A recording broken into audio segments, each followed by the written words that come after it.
Few people may love games more than I do.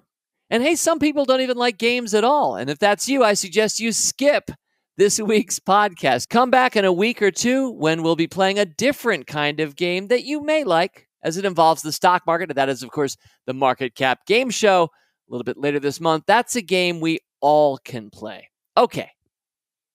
Hey, wait, are you still listening? Excellent. In that case, thank you for suffering a fool gladly as I endeavor this week to share a few short lists of recent favorites from the worlds of board games and card games, all shared intentionally as early as possible this December, so you'll have time to put one of these under someone else's tree, or just spice up your own life with something that is, get this, that is not on Zoom. It's my annual Games podcast, only on this week's Rule Breaker Investing. It's the Rule Breaker Investing Podcast with Motley Fool co-founder David Gardner. And welcome back to this week's Rule Breaker Investing, arguably a misnomer for this particular podcast. There's not a lot of investing going on in this week's podcast, but anybody who's listened to me for more than a month probably has figured out by now that I like to spend about a third of my time on investing, a third of my time on business, and a third of my time on life.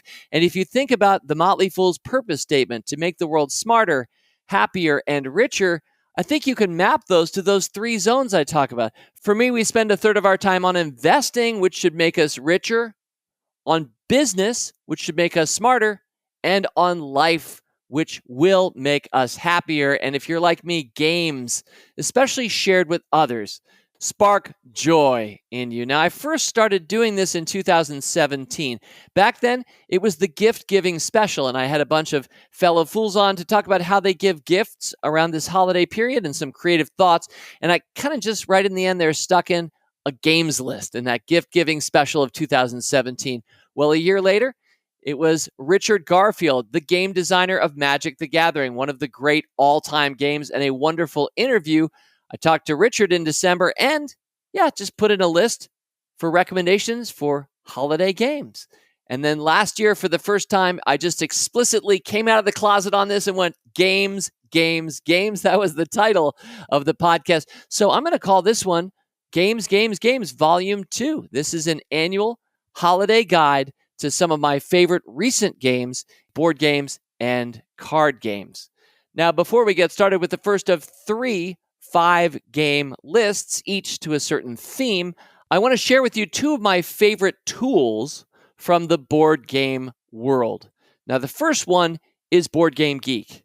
So if you love the Motley Fool and we say investing to you and you come to Fool.com thinking about investing, well, the site that I do the same thing for when it comes to board games, the magnet site for me as a board gamer is clearly boardgamegeek.com. A lot of you who are gamers already know it. Many others are hearing, wait, there's a site dedicated to board games on the internet? Well, darn right there is. It's been going for 20 years plus. I talked to the founders early days because they were talking about branding themselves. And so they reached out to us at The Fool and they said, hey, you guys call yourselves fools. Has that worked for you? They were saying in the late 1990s, because we're thinking of starting a site and calling it Geek, Board Game Geek. So what do you think of that? And of course, as fools, we said, we think that's great. I'm not saying they took our advice, but it did end up Board Game Geek, which I'm very happy to note. But more important is the value of that site. Every game ever made, whether it's a game you were taught as a child and can't remember the name of it, or a game that's existed for thousands of years, like the game Go, or a game that you played last week, every single one of them has a page on Board Game Geek where people are posting up pictures of the game, they're answering rules questions, they're putting in tutorial videos, all kinds of content, user-generated around games. So it is such a helpful tool. And in fact, I'm going to be including from Board Game Geek for each of the games in this year's Games, a couple of numbers to add value to deciding if this is the right game for you. In fact, I say a couple of numbers, but I'm going to be presenting 3 facts about each of the games we're covering this week. The first is the rating. You know how the Internet Movie Database puts a rating on every movie? And Amazon puts a rating on every product? Well, that's exactly what you'd expect from Board Game Geek, where every game is rated. And in my experience, if a game is at 7.0 or higher, it's probably a pretty good game. If it's below 7, you better really like the genre or know the designer. There's so many better games than those. I'll also mention, because all of these sites have their own kinds of parameters and communities, it's very rare for any game to be rated over, let's say, 8.5. You have thousands of people rating. You'd have to have everybody agreeing it's a 10 to be anywhere near a 9. But turns out there are many mixed tastes, and so I'm not sure I can remember seeing a game that's much higher than 8.6. So it's that sweet spot of 7.0 to 8.6. And of course, all of the games I'll be sharing with you this week fall in that sweet zone. They are good games. Otherwise, why am I talking about them? The second number I'm going to share with you is the weight rating. Now, this bears quick explanation. It's so helpful, especially figuring out what is a good game for you or a person that you're thinking about giving a game to as a gift. So the weight of the game is rated from 1 to 5. And it's basically how much effort does it take to teach and or to play this game? How weighty is it? So closer to 5 means 37-page rule books, 2-hour rules explanations, and a whole bunch of overhead to even get that game to the table. Whereas the opposite, if it's down near 1, it's Candyland. By the way, one of the worst games ever made. Teaches kids that decisions don't matter because all you're doing is flipping cards and following what the card says. I'm having a little fun. I think I may have included Candyland on a past Pet Peeves podcast, but if I didn't, maybe it'll be on a future one. But yeah, Candyland is around 1.0, and the hardest, most intense game you can ever think of is probably going to be over 4. So for each of the games, I'll be giving the weight to give you a sense of how easy it is to teach to others, often how long it might take to play or not. A lot of that is wrapped into the weight. The final fact that I'll be giving you from Board Game Geek for each of these games is the appropriate number of players for the game. Now, if you're a longtime gamer, you'll recognize sometimes you buy a game box and on the box it says players 2 to 6. But while it might say players 2 to 6, sometimes it's only a really good game if it's 4, 5, or 6. Maybe it's not a very good 2-player game, or sometimes it might be a great 2 or 3-player game, but boy, if you start adding 4, 5, and 6 players, it takes way too long. So gamers are smart, and on Board Game Geek, they vote what they think the best player totals are. So I'll be giving that for each of these games. Now, beyond what I'm sharing with you this week, I've just shared with you a great tool. If you didn't already know about it, feel free to go to boardgamegeek.com. This is a completely unpaid advertisement from a gaming fanatic. But now you're empowered to know there's a page for the game you're looking for. It might be a game you've just seen on Amazon, but you're wondering, is that actually a good game or not? So you can go check the rating for the game. You can look for the weight of the game, which is listed on the top half of the page for every game, and also see the number of players it's most suitable for. So all 3 of those are really helpful bits of information. I'll be sharing that with you throughout this podcast. The second and final tool I want to mention is another endorsement for somebody I don't know in this case, who I just think has created something amazing. And it's called the BG Stats app. Now, you ready to get really geeky with me? I take the time when I play any game to log that I played that game. Some people do this with their diet. They're like, I ate this today, I'm going to list that. And they keep a spreadsheet of what they're eating to make sure they're eating healthily or to keep to a diet. Well, gamers, especially hardcore ones like me, also log their games. So I'll say, I played this game with my friend Rick. Rick and I played this game at his house. So you're typing in the location. On this date, it took this long. Yep, you could track the time that the game took. That can be helpful for future. And of course, what the final score was. And so I log my games. If this sounds crazy to you, please don't do it. But if it sounds interesting and you're wondering what's an amazing app that just keeps getting better to help you keep track of all the games that you've played, BG Stats. It's on the App Store. You shouldn't have much trouble finding it. In fact, the author says Board Game Stats was created because my wife and I were missing a quick and easy to use tool to track our board game plays. Over time, it developed to include statistics and more details, features, and polish. Thinking we could not be the only ones looking for this solution, the app was published to the App Store in July 2014. Apps by Eerco, E-E-R-K-O. And in fact, I see that Eerco is Dutch, and he and his wife, Suzanne, their last name is Vissering. You can even follow them on Twitter if you like, but he does a spectacular job with this app. So the games I'm sharing with you this week are among my most played games in 2020. And I can do crazy things thanks to this app, like tell you I have had 381 plays in the past 12 months. So if you're calculating that I'm playing more than one game a day, on average, that is true. Of course, sometimes nothing for a week and then 8 over a weekend. But I actually know how many games I've played. I've played with 41 different players in the last 12 months, 72 unique games in 20 locations. The list goes on. All I'm doing is logging, but the number crunching here is fantastic. All right, so you've heard about Board Game Geek and the Board Game Stats app, BG Stats, on the App Store. Let's get started.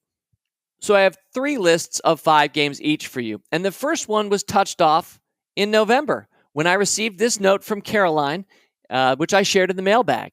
She said, something a little different for you, David. Can you tell me your 5 favorite games of any kind, board, card, dice, etc., that are just as challenging and fun with only 2 people? Really need something to do with my 14-year-old son as we head into the colder fall and winter months. Thanks so much, Caroline. And Caroline, this first list of 5 games is dedicated to you. There are 5 2-player games. That'll be followed by 5 casual games and 5 harder core games. That's what we're going to do this edition of Games. So let's get started with 5 2-player games. And the first one I'm going to share with you, this is alphabetical, is Dominion. Now, Dominion is among my most played games of all. In fact, I've played it 56 times over the last 365 days. So you can see we love Dominion in our family. I could say the Gardner kids, who are now no longer kids, were raised in many ways on this game by Donald X. Vaccarino, a deck-building game. Now, I'm not going to be able to explain the rules of any of these games, or really, in some cases, fully the mechanisms of them, because this is more a holiday buying list. I don't want to burden it too much, but I will say that Dominion is a deck-building game. So the concept is that you each start off with your own little deck of cards, and you're competing against each other to rack up as many points. But what your cards do is they let you buy some more of the cards in the middle of the table that add special effects and victory points to your deck of cards, and you keep shuffling and reshuffling and adding cards to your deck over the course of the game until it ends, at which point you count up the points. That's why it's called deck building, because you're building the deck as you play. Now, Dominion on Board Game Geek is a 7.6. Its weight is 2.36, which is kind of about down the middle. I would describe this as a light to medium weight game. Why do we love it so much? Because it has at least 14, if not more, expansions. And I basically bought them all over the course of, it feels like more than 15 years. And so if you find yourself enjoying this game, you can add more new different types of cards. All of those expansions are still available, and it is nearly infinite, the replayability of this game. By the way, this game plays 2 to 4 players. It's considered best with 3, but I assure you, Caroline, that you and your son will really enjoy Dominion if this sounds like the kind of game you'd like to try. It plays great with 2 players. All right, the second game is called The Fox and the Forest. It's a 7.3 rated game on Board Game Geek. The weight is 1.58, i.e., this is a pretty light game. Here's a neat design challenge. Could you design a trick-taking game for just 2 players? A lot of us who know trick-taking card games like Bridge or Hearts are used to playing with several players, and you're all competing, 3 or 4 of you, to win a trick. That's what made initially a 2-player trick-taking game seem so preposterous to me, and it's a brilliant design. So congratulations to the designer, Joshua Burgall, who basically killed it with his design. And if you find yourself really having enjoyed Fox in the Forest, we've played it quite a lot in our family. Of course, this is just 2 players. Unlike Dominion, it only plays 2 players. But if you find yourself enjoying it, there is a new version called Fox in the Forest Duet, which is a cooperative 2-player trick-taking game. And if you find interest in that, just check out Board Game Geek or Amazon, and you can read more about it. Fox in the Forest, game number 2, a trick-taking card game. All right, game number 3, A to Z alphabetical, is Reef. The game is rated 7.1 on Board Game Geek, and its weight is in between Dominion on the higher end and Fox in the Forest on the low end. It logs in at a 1.85. Now, I realize this is an incredibly geeky number that most people have no framework for understanding, so I'll just say 1.85 is a light game. It will take 10 to 15 minutes to read the rules and teach somebody else, and it's not a particularly complicated game, but it is a delightful game. It's visually beautiful. The aesthetic, it's just fun to hold the pieces in your hands, but you are building your own reef right in front of you, trying to score points.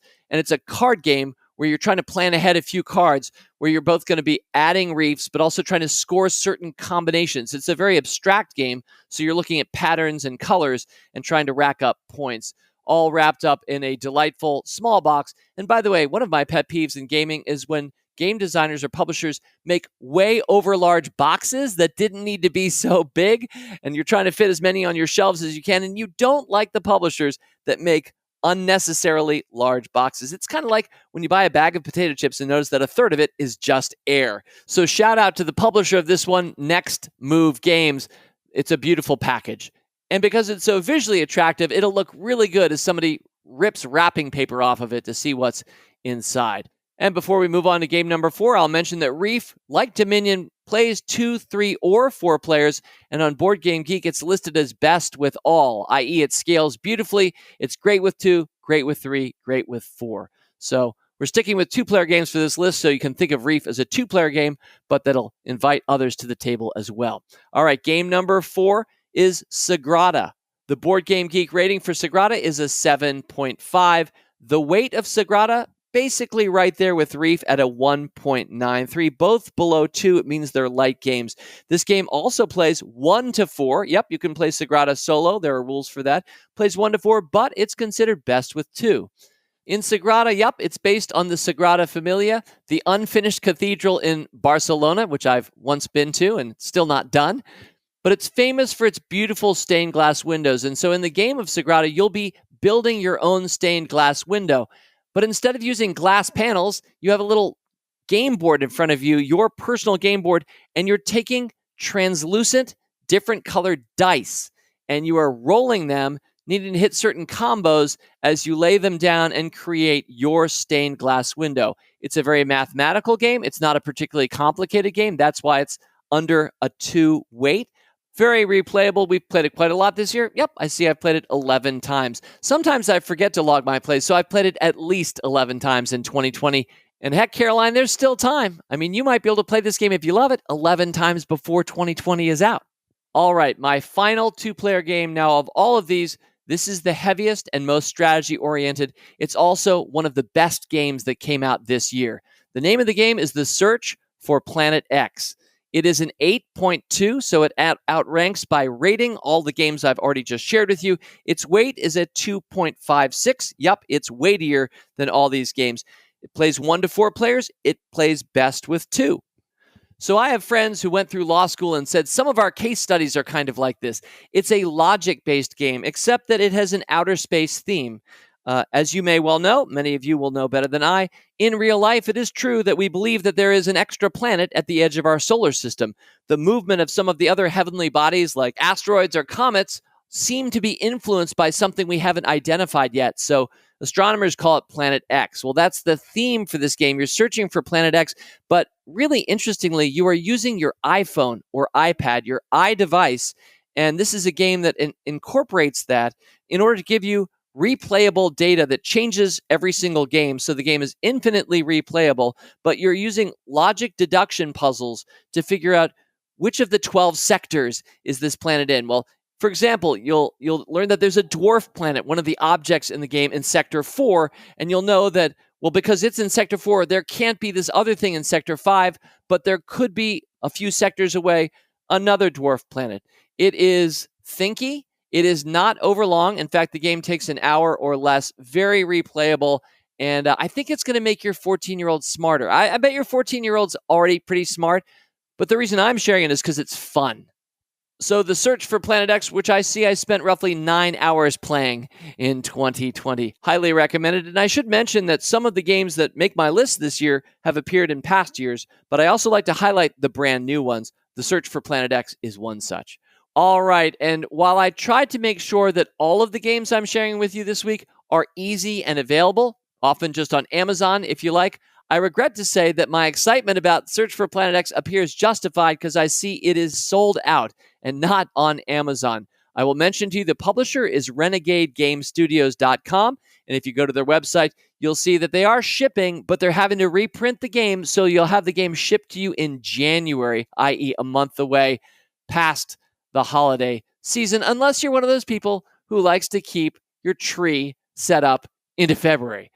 Well, Caroline, I hope that was helpful. 5 two-player games, Caroline and everybody else. If you have a spouse, partner, child that you want to spend regular time playing games with, all 5 of those can fill up years of enjoyment for you both.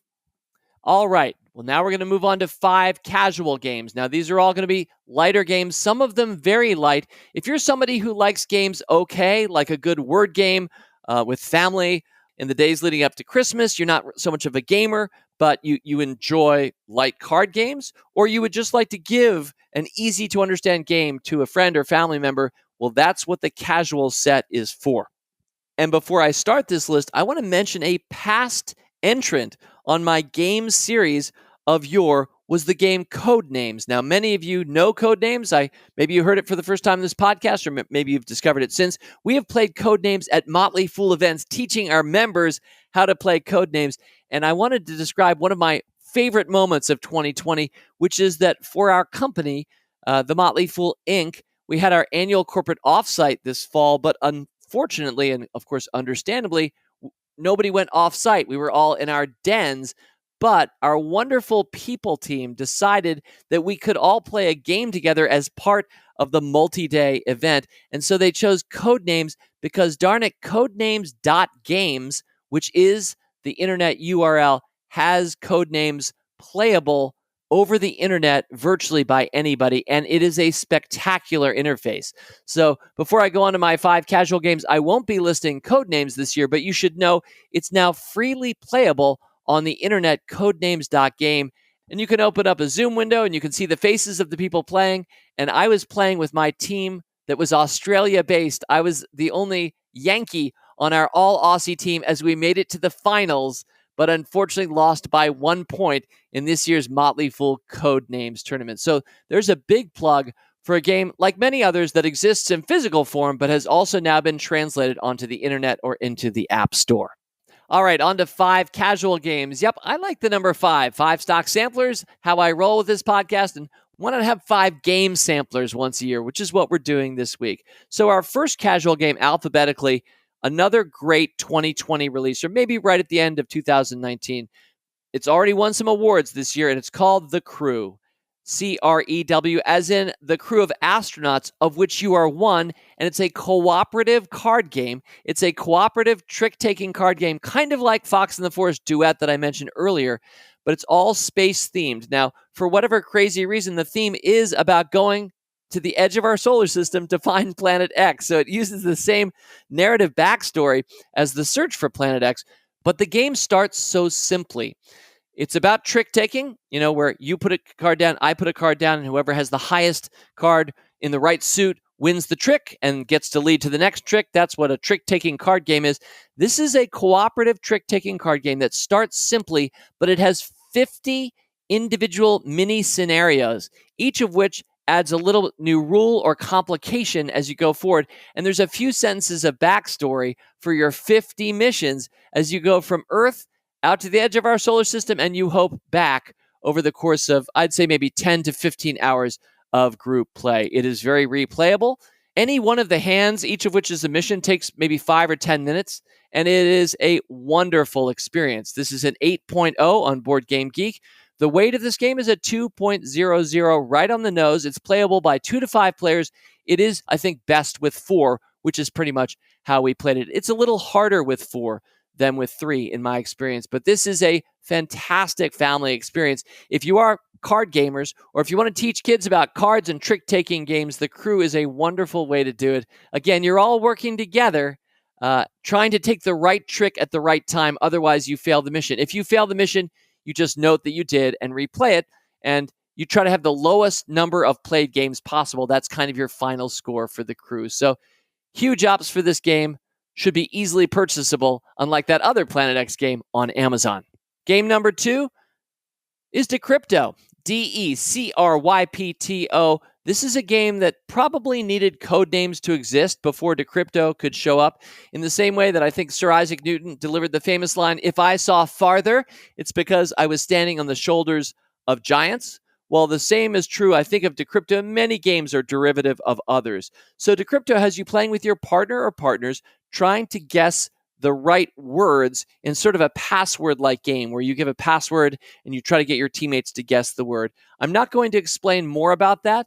Many of you will already know Decrypto because I think I may have mentioned it in 2018. That's the year it came out. I'm pretty sure I would have highlighted it in that year's holiday game buying guide. But suffice it to say, it's a 7.8 on Board Game Geek. The weight of this game is a 1.81. This plays a larger number of players in contrast to the games we've talked about thus far.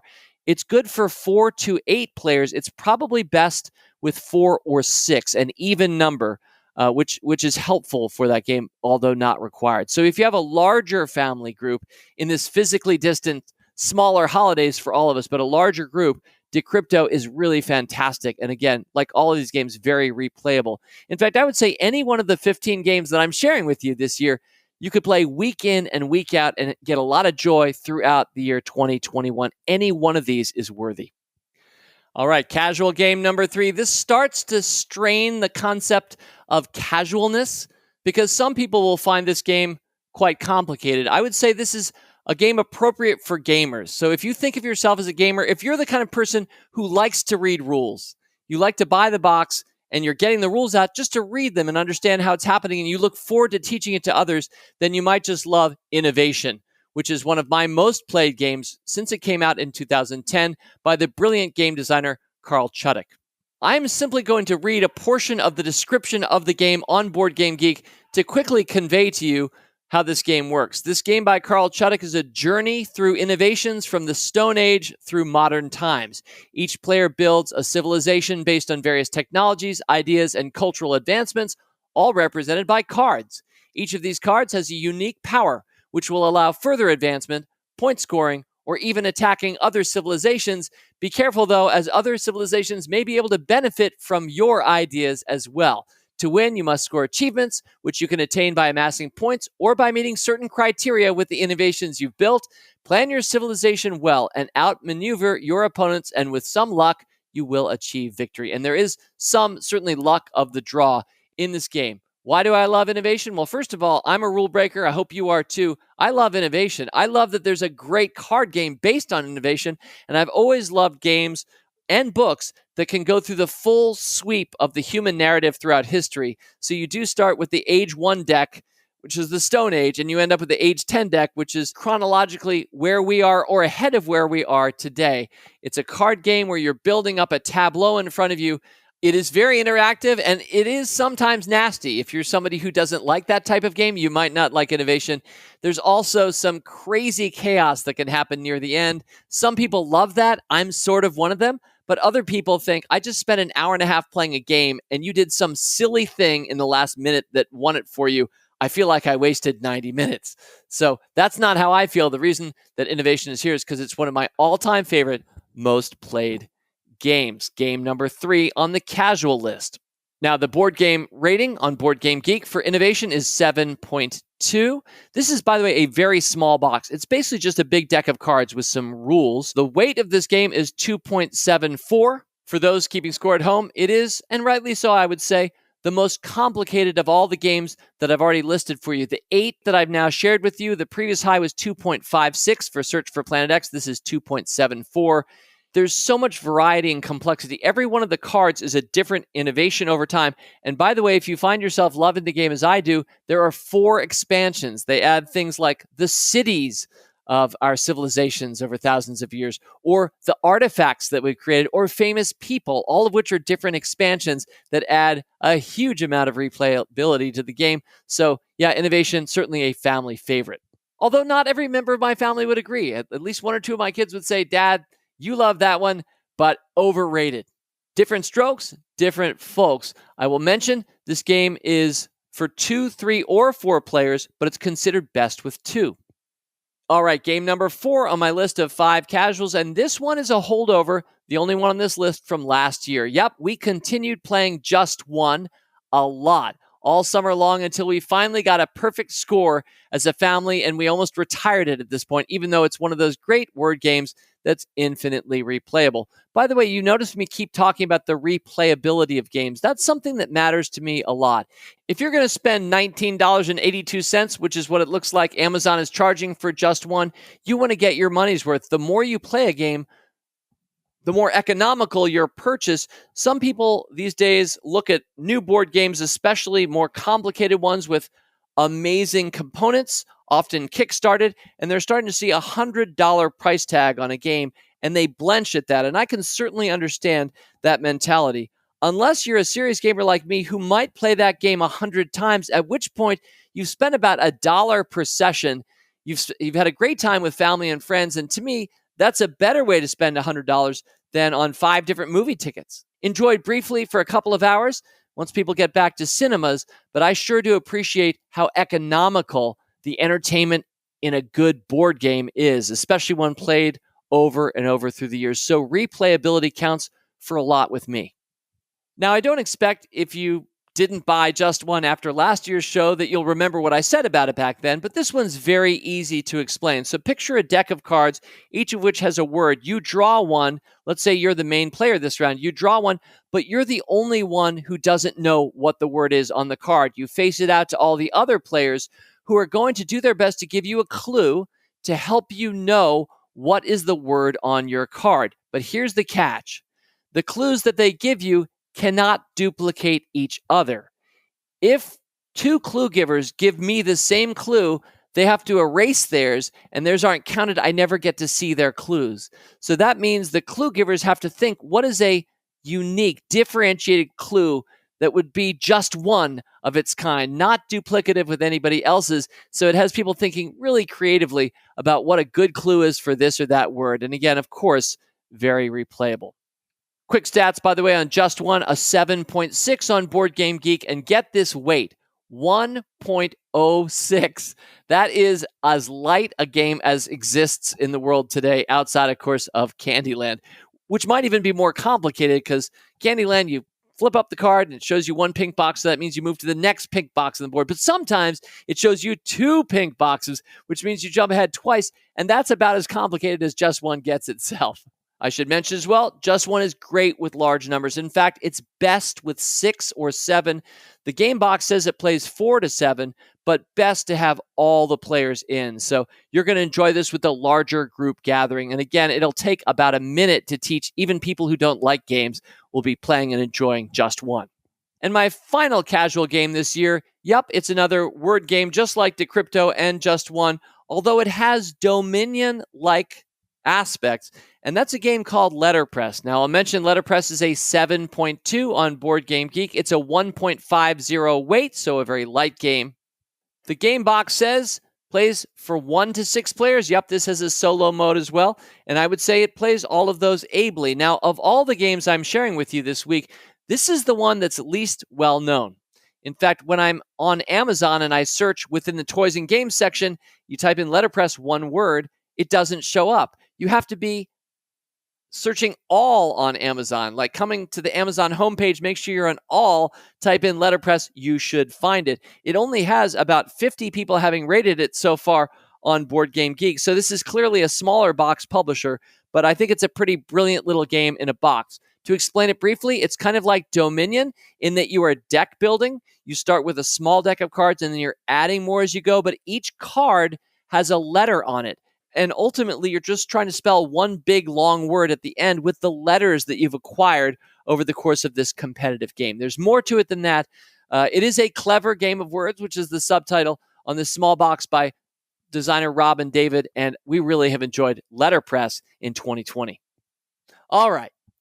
You still with me? We've done 5 2-player games. We've done 5 casual games. Here's my final 5-game sampler, and this is 5 harder core games. 5 hardcore games, 5 gamer games, if you will. And if you're still listening, and I guess if you're hearing me right now, you're interested, and you're probably a hardcore gamer yourself. And so for this reason, even though each of these is so interesting to talk about, and I could talk for an hour about any one of these games, I'm going to give them short shrift because for my hardcore gamers, you probably already know how to find out more information about this game. Go to the Board Game Geek page. You might already know some of these games, so I'm not going to belabor them, even though each of these is a wonderful game and a wonderful story to tell on its own. But to keep moving here, as we close this week's podcast with 5 hardcore games alphabetically presented, game number 1, and it is a holdover from last year. It's called Architects of the West Kingdom. Now, there's a backstory for this game. It's about the Carolingian Empire. Of course, it started with Charlemagne, circa 850 AD. There's a little bit of history in this board game, but mainly it's still a game where you're just trying to grab victory points at game's end, and you're constructing various buildings, and you're advancing work on the Archbishop's Cathedral throughout the game. You're making some moral decisions, so there's a virtue track. And I mentioned it last year because I really enjoyed the design by designer Shem Phillips of Garphill Games. But in the meantime, he's come out with 2 more to make a full set of a trilogy. So in the same way that The Lord of the Rings, many people considered, I think Tolkien himself did, as just one long book, but it tends to get published as The Fellowship of the Ring, and then The Two Towers, and then The Return of the King. Well, that's also true of these 3 distinct games called Architects of the West Kingdom. And then I've just read the rules and look forward to playing to the second, which is Paladins of the West Kingdom, and just out late this year, Viscounts of the West Kingdom. And there's even a 4th box that's like a metagame box that gives you a campaign across all 3 of those games if you want to have a metagame going on outside of Architects, Paladins, and Viscounts. So it's an amazing achievement, I think, for a game designer. These are really good playable games, any one of them, but Architects is the lightest and first, and so that's why I'm double underlining it again. We just spent our annual tradition of Thanksgiving. Yep, that's what we call Thanksgiving in our family. If you remember mental tips, tricks, and life hacks, a few weeks back, I talked about creating your own holidays. We talked about that again on the mailbag last week. Well, this would be a great example for our family. Thanksgiving is what happens every year, and I just had a few great sessions of Architects of the West Kingdom for our family Thanksgiving, so I'm thinking about it fondly again here in 2019, but also flagging the full trilogy. Now, Architects, by the way, a 7.8 rated game on Board Game Geek. Its weight is 2.76. Yep, weightier, more hardcore oriented. It plays from 1 to 5, all of them ably, but it is one of those games considered best with 4. All right, game number 2 alphabetically. Get ready to get really geeky with me, but you already are, right? Because we're hardcore gamers. The name of this game is Baseball Highlights 2045. Now, of all 5 of these games, this is probably the least well-known. Let me briefly explain why this one has caught my fancy for years now, but took on special meaning when there was no baseball for half of the season earlier this year. So instead, I just started playing Baseball Highlights. So this is another deck builder. Yep, we talked about Dominion, where you are bringing in various cards to build your kingdom. You're buying them as you play. We also talked about letterpress. We just talked about you're buying letters to deck build with letters to build a big word to score points at the end. Well, in Baseball Highlights, you're putting together a team of baseball players. And the reason it's Baseball Highlights 2045, it's because it's set 25 years from now, and there's some funny ways baseball has changed. We'll see if it actually happens in real life, but they've decided to shorten the games to just 6 innings, and there are now robots and cyborgs in our society, and every baseball player is either a natural, which would be you and me, the real deal, flesh, or a cyborg, or a robot, and it's mainly having silly fun with these concepts, but what you really have here is a wonderful, replayable baseball simulation as a deck building game. So if you're a baseball fan and a gamer, and you really have to be both, I think, you're going to enjoy Baseball Highlights 2045. You put your team together, sign on free agents, you play against your opponent, and you're playing a little game of baseball with a legit final score over and over in a World Series format. Baseball Highlights 2045. Baseball Highlights on Board Game Geek is a 7.6. There are a number of expansions to add more players and a few more rule types to the game if you want to go deeper. The weight is 2.22. Yep, a pretty light game. Playable typically in about an hour or less. Considered certainly best with 2, since you have 2 teams playing each other on the baseball field, yours and your friends, but you could also have 4 players all build their teams and then have a round-robin format, if you will. All right, game number 3, we move down to the letter E for Everdell. Everdell is an 8.1 on Board Game Geek, very highly rated by thousands of people. Its weight is 2.81, so on the weightier end. This game, once again, has a solo mode, so it plays from 1 to 4 players. Fans have rated it as best with 3, but again, it plays 1, 2, 3, and 4, depending on your style and playgroup. Everdell is a wonderful, whimsical blend, and I'll mention whimsical for a quick sec. The art in this game is gorgeous and really draws you in. As you'll see, hey, just go to Board Game Geek and you can see pictures of what it looks like on a table, or of course, Amazon has pictures too. But it blends together two fun mechanics for gamers and harder core gamers. One is tableau building, where you're building out, like the game Innovation I mentioned earlier, you're putting cards down in front of you that stay there and continue to have persistent effects throughout the game until they get removed or superseded by something else. So in Everdell, you're going to be the leader of a group of critters, and you're bringing together, it's like you're establishing your own little city with them. So you're tableau building with cards out in front of you, but that's blended together with worker placement, which I'll briefly explain. Most hardcore gamers will already know, but some of you might not be hardcore, but you're still listening to me. So you should know that a very popular feature, a new dynamic that came into games about 20 years ago, made famous by some great games. Agricola, one of my all-time favorites, is very much a worker placement game. Anyway, there will be a game board and a number of different choices you have on that board. Let's say different types of resources, like you might want wood this turn, but your friend wants wood as well, and he goes first, so he puts his worker and grabs the wood on his turn, which means you can't on your turn because the wood's now gone, so you maybe place yours over and get some stone, or infinite other possibilities like draw new cards or score in some interesting way. So worker placement games are about a choice of how you want to use your resources, and sometimes in so doing, you'll be denying others those same resources, creating some compelling strategic choices. So again, Everdell blends beautiful art and whimsy with a pretty cool tableau building game and worker placement. All right, game number 4, probably my favorite game. When people say, David, what's your favorite game in the last 5 years? Most of the time, maybe mood might change it a little bit here and there, but most of the time I've been saying, and I'll say again right here, Terraforming Mars. This is an absolutely brilliant thematic game. It really does feel like, over the course of about an hour or two, that you are terraforming Mars. You sort of learn about how humanity one day will hope, along with Elon Musk, to make Mars habitable. Speaking of business, each of you is sort of a corporation with your own goals and your own unique powers.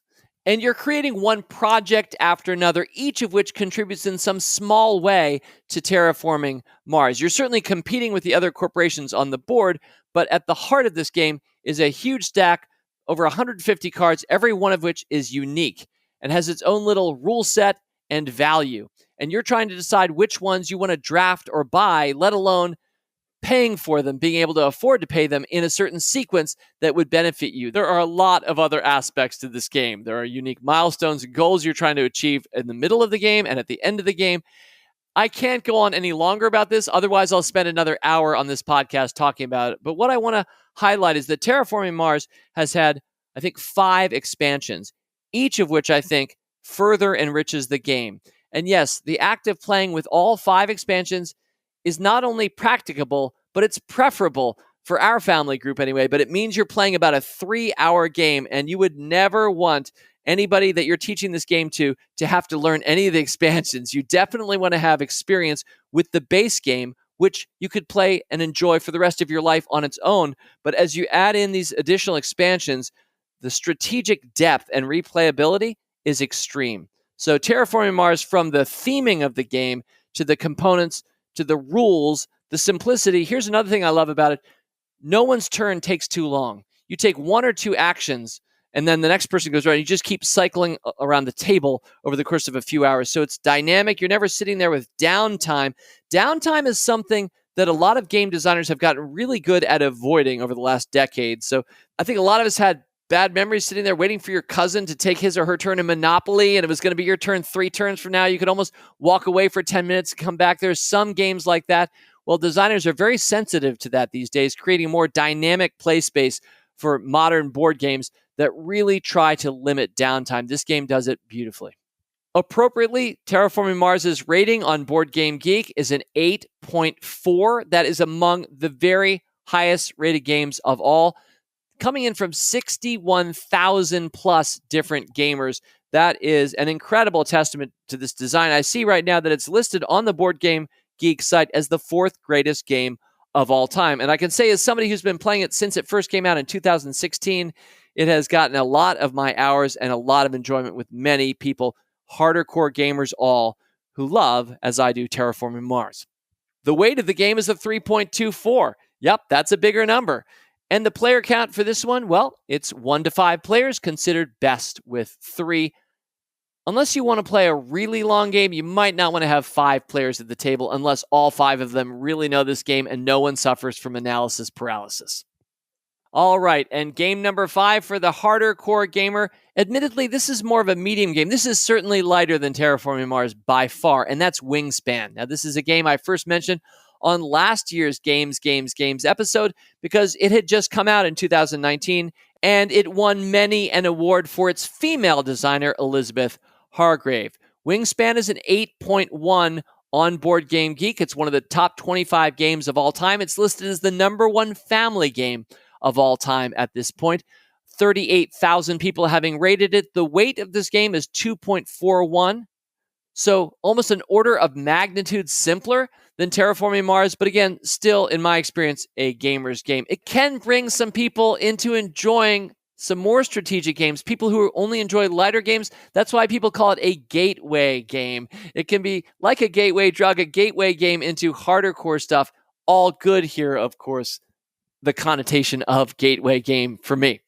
This game also, like a bunch of the others, has a solo mode, and that seems useful. I've certainly soloed some of my games in 2020. We're in various stages of lockdown. Solo games can be really helpful. So it does play well solo. It's considered best with 3. And while it says 1 to 5 players on the box, most people think, kind of like Terraforming Mars, maybe not play it with 5 players, but you could. Well, since I think I'm mainly just speaking to hardcore gamers at this stage of the podcast, I don't think I have to explain that much about Wingspan. I bet you know of the game, but if anybody wants to, just go to Board Game Geek and read a lot more about it. The reason I'm highlighting it now is because 2 wonderful expansions, which have really enriched the game for me, came out in the year 2020. Now, Wingspan is, of course, a bird-themed game. Each of you is trying to create your own aviary and attracting as many valuable exotic birds as possible. They're being scored with points, and in a lot of ways, it's an economic simulation under the hood.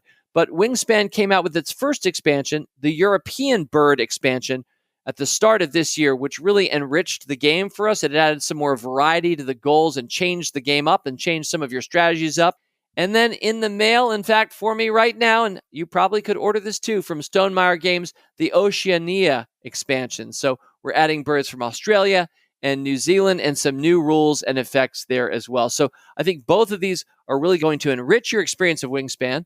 But if you're a toe dipper and this sounds like something new for you, I wouldn't suggest you need to go out and get any expansion. Please enjoy the base game with family and friends.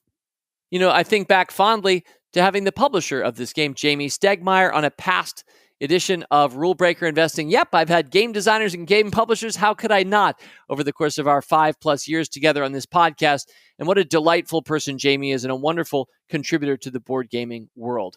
He is the publisher, although not the designer of Wingspan. It's wonderful to see female designers starting to make their mark increasingly in this industry. Well, there are so many other games I could have included on these 3 lists. I think especially about hardcore games that I've enjoyed this year. Gloomhaven, Jaws of the Lion. Anybody who's ever not played Gloomhaven and considers himself a very hardcore gamer, I would suggest you sink hours and hours into a wonderful game. And it came out with a simplified version in 2020 called Gloomhaven, Jaws of the Lion. Highly recommended. We've also enjoyed games like Spirit Island. It came out with a great expansion very recently as well. That's a cooperative, deep strategy game, a very high weight number on Spirit Island. There are so many great games out there, but for any holiday buyer's guide, you have to say no to some things. Otherwise, the list and the podcast would just be too long. Let me say one thing in closing. I love games, and a recent podcast where I talked about losing to win, one of my big themes in life, really important. I love games, and yet, even though I own hundreds of them, people think probably that I'm really good at them, but I'm not a particularly good gamer. I regularly get beaten by people of all ages. I'll teach a new game to somebody. I've played it for years, and they'll beat me in the first game that we play together. So winning and losing is not such a big thing to me. I also love cooperative games. Earlier, I mentioned The Crew, the casual card game where you and your friends or family are astronauts working together to take tricks together. That's a cooperative game. Other games like Pandemic, speaking of pandemic, wonderful legacy games, which we've talked about in past games episodes, are all out there. But the 3 games I love most, which in their own ways involve a lot of losing too, but I'm trying to get better at them every day, and I hope you are too, through this podcast and through the Motley Fool, the games of investing, business, and life. I've always thought of investing as an amazing game, and I love keeping score, and we've done that together with all the 5-stock samplers over the course of years now. Business. I'm so pleased and delighted, I would say blessed, to have been an entrepreneur, to be an entrepreneur, somebody who's created a business. And I love investing in other people's businesses, and that's what we do as investors. But the game of business will always be infinitely interesting to me. And darn it, life when thought of as a game where you can keep score. And the big secret is it's a co-op. It's not a dog-eat-dog competitive game unless you want to play it that way. Really what happens in business every day, buyers shake hands with sellers and transact with each other. We're all helping each other in a cooperative game of life. Now, if you've ever played the game of life, which I think is Milton Bradley or Parker Brothers, that's not such a good game. If you know, with the little cars and the pink and blue pawns and a big spinny wheel, that's not a good game. But the game of all caps life, the one I love talking about on this podcast, is. So those are the 3 games I love most, and I hope I'm helping you get better at each of them. Well, I guess it's not too early to say it, is it? Happy holidays, Fool on, and game on. As always, people on this program may have interest in the stocks they talk about, and the Motley Fool may have formal recommendations for or against, so don't buy or sell stocks based solely on what you hear. Learn more about rule breaker investing at rbi.fool.com.